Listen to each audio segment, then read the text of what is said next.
15% of all African American men were incarcerated. We have a crisis. And in Georgia, 30% of the population are African American.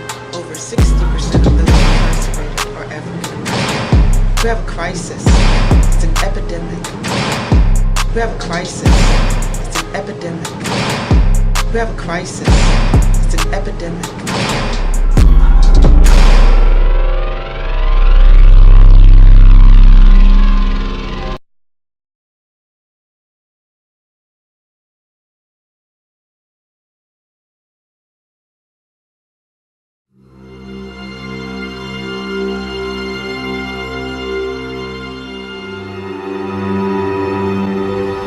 I feel kind of sad because I don't really get to be around him as much. But when he get out, I will have more time with him and we get to spend time together. But now it's like I barely even know who he is because I haven't been around him. Yeah, I haven't been around him, and I don't know what he looks like anymore.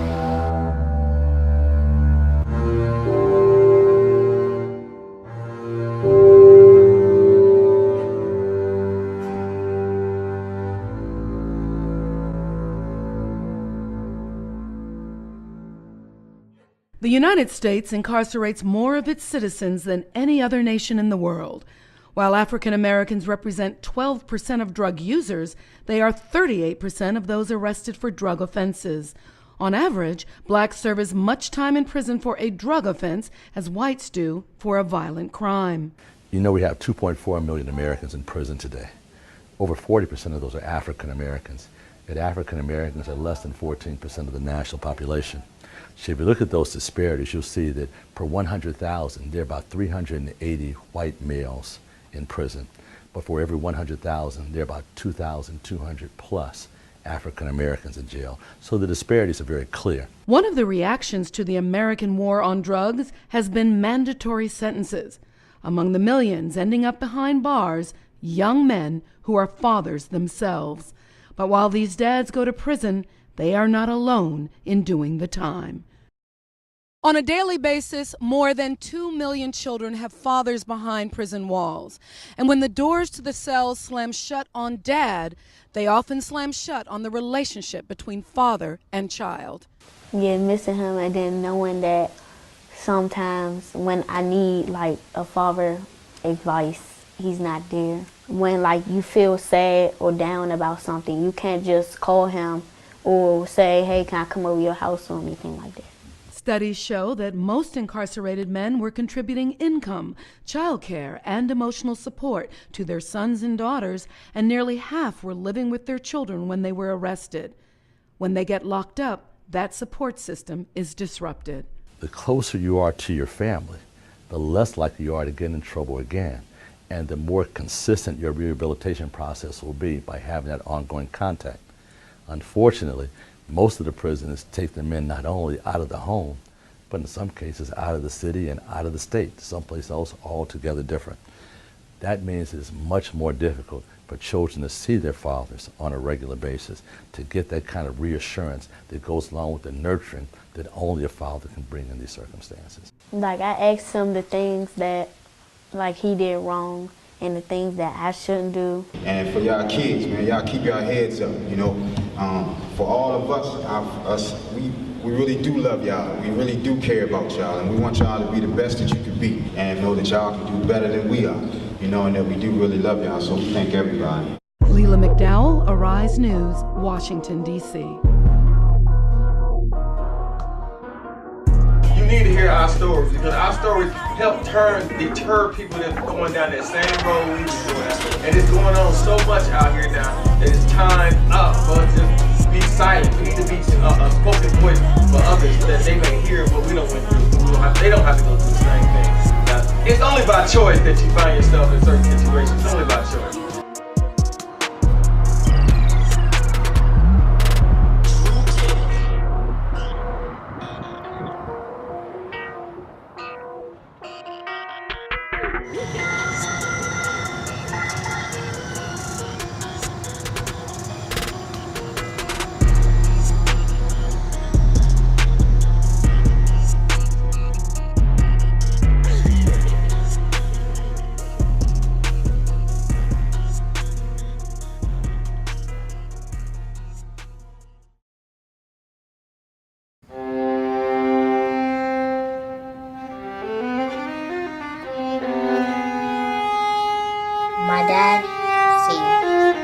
incarcerated ever since I was a baby.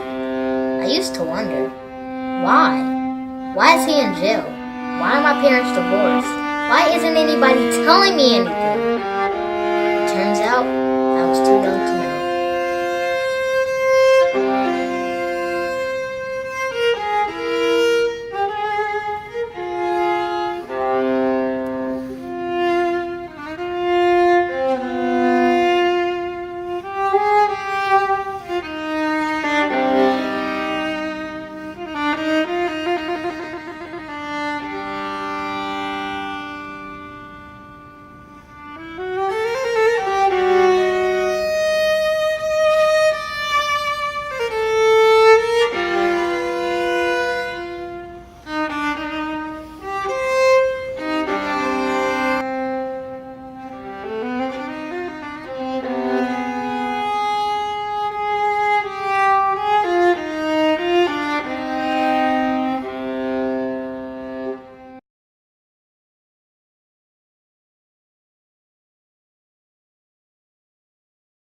My name is Sharisha. My dad is DeBray McDaniel, and he was incarcerated for 19 years. And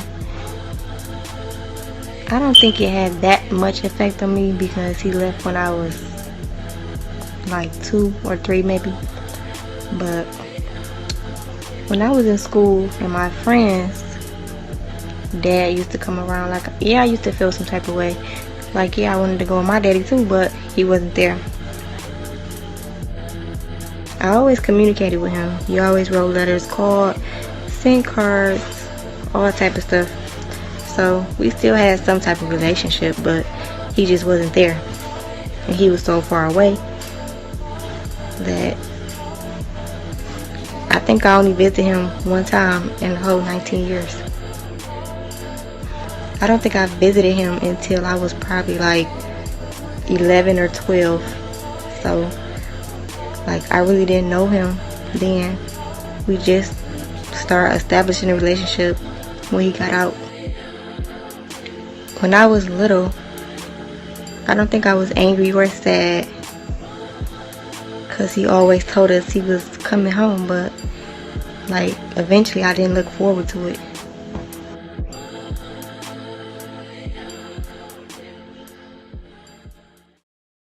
Before I came to the Morehouse School of Medicine, while I was at the Kellogg Foundation, I became very concerned about the fate of African American boys and men. It was simple for us to program around women and children, but not so simple for the men.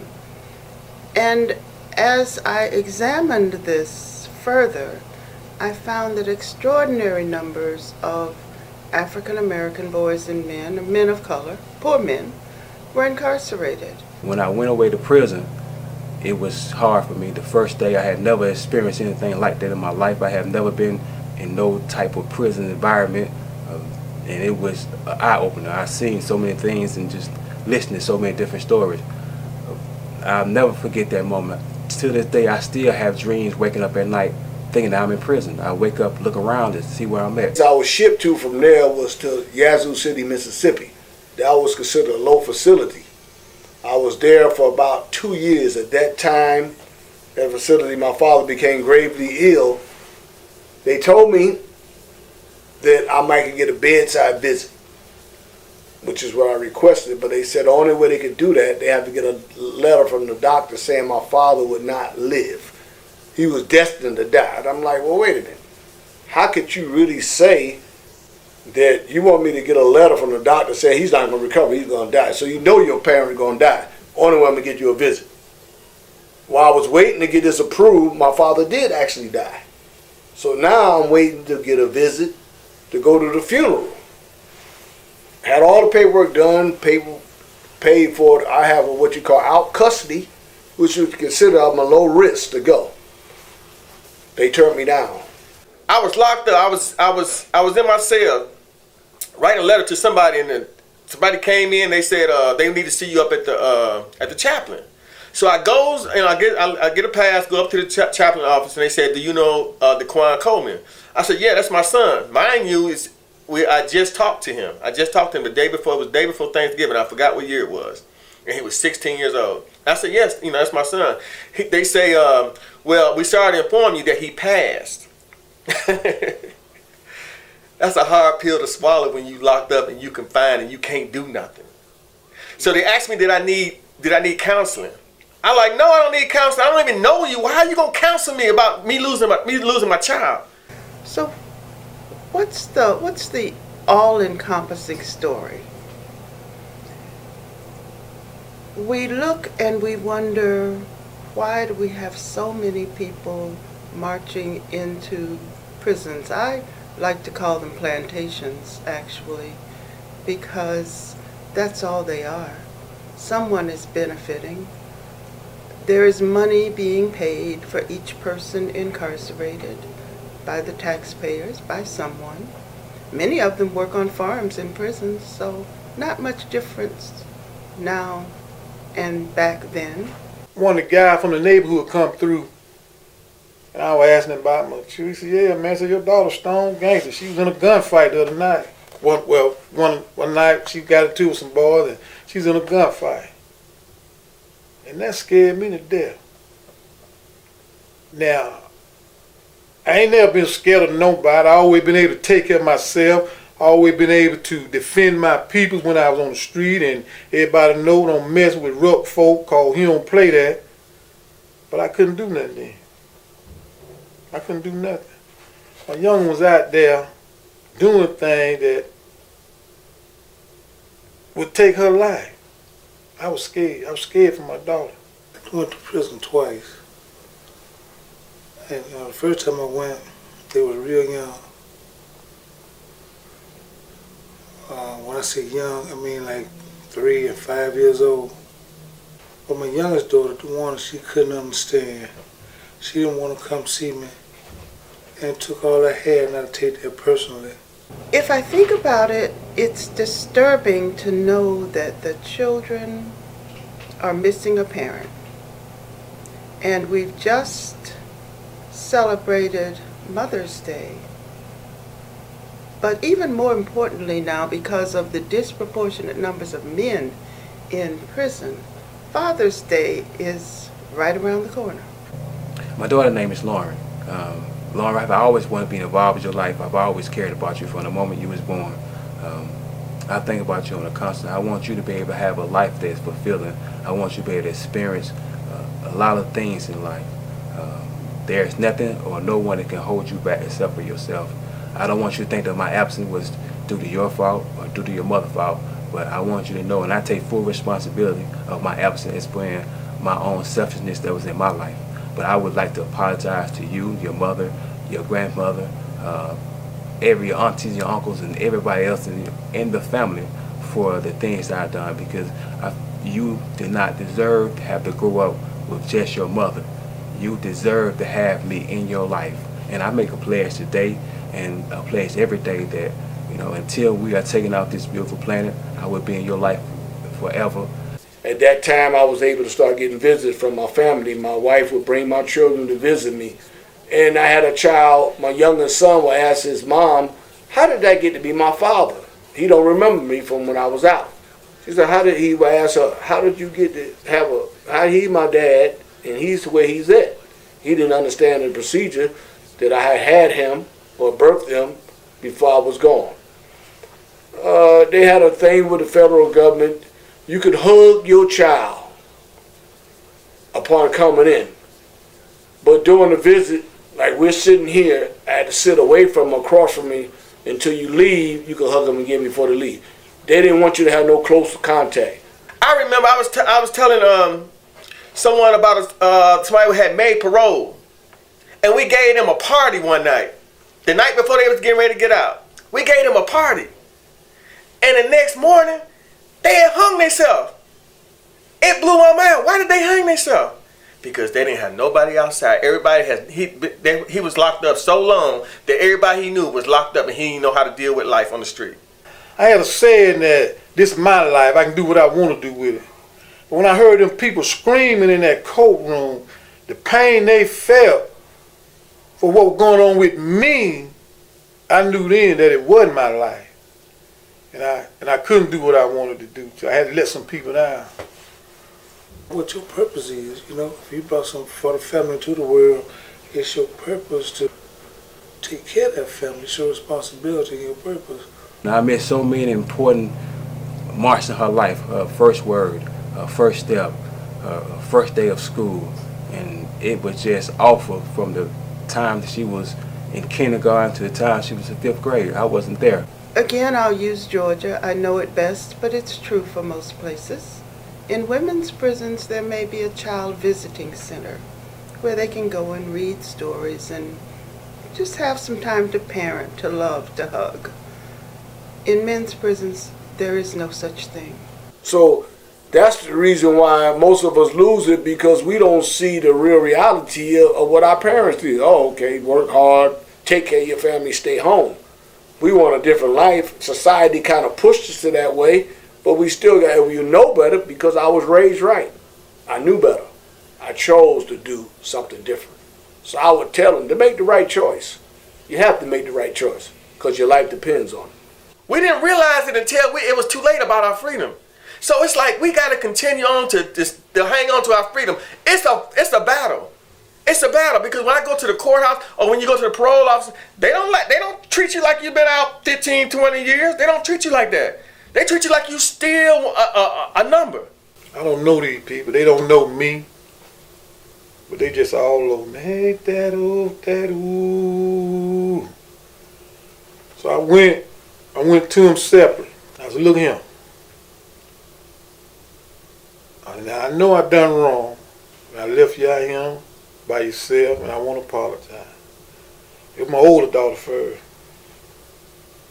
Oh, Dad, it's all right. You know, I made it. I'm all right. I got my grind on, and I made it here.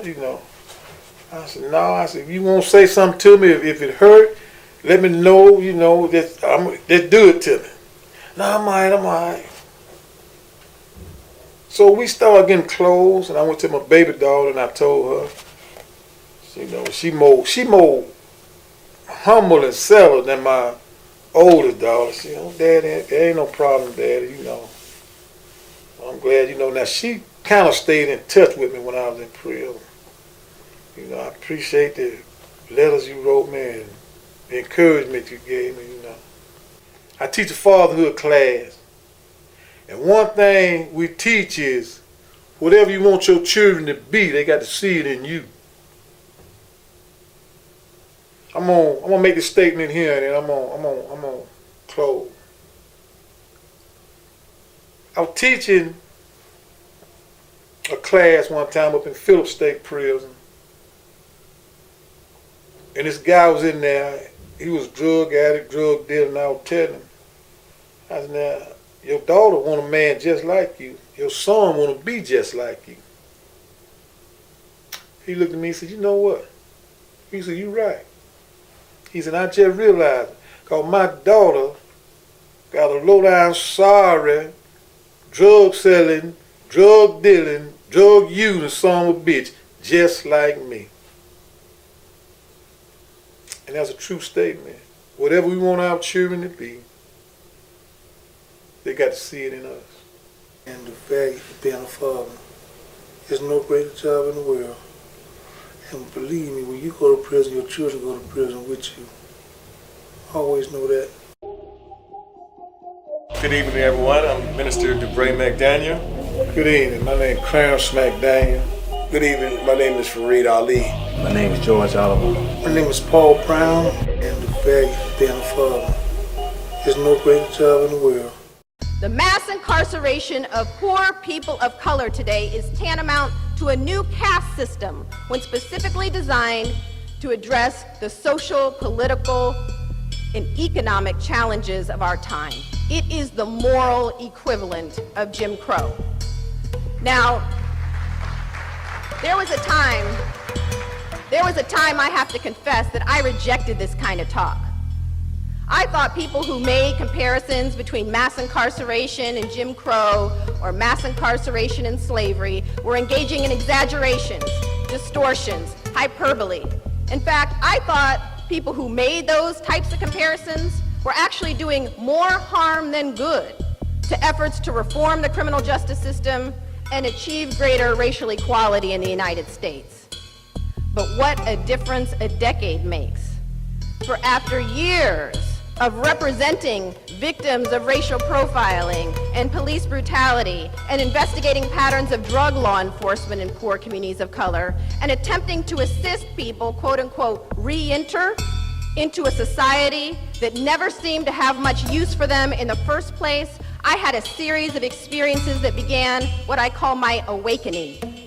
I began to awaken to a racial reality that is so obvious to me now that what seems odd in retrospect is that I had been blind to it for so long.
This is Gunner. Gunner was trained at the Manson Youth Institution in Cheshire, Connecticut by inmates being housed at the facility. The inmates believed they were training the dogs to help them transition from racetrack to home.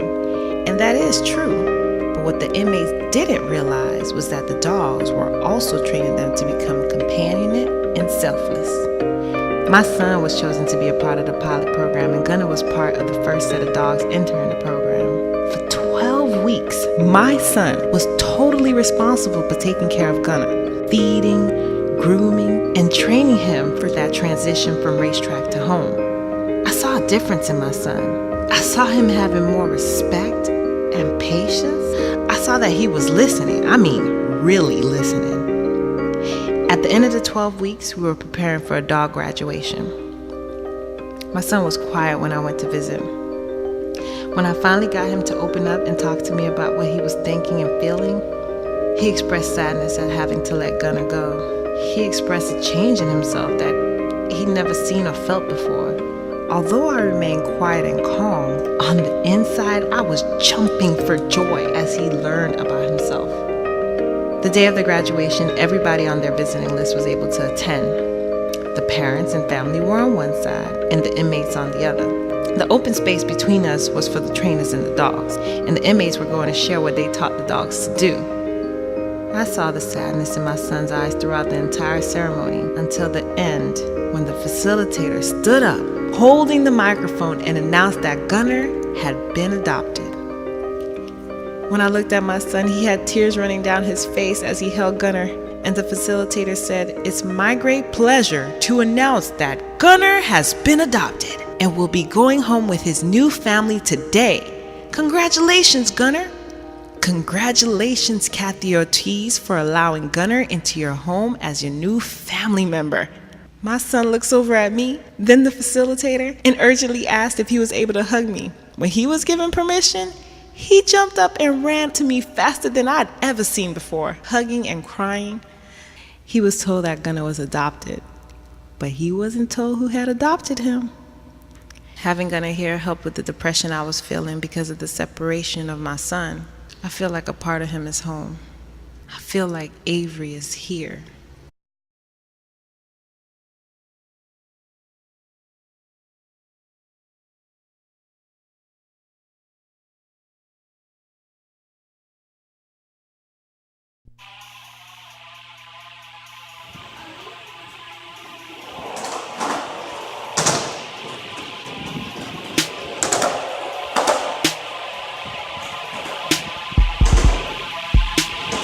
look forward to a day when we will really break this prison pipeline. It's a highway.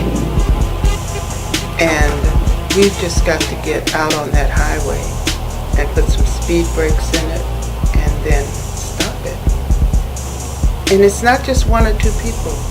We need many people to say, enough already.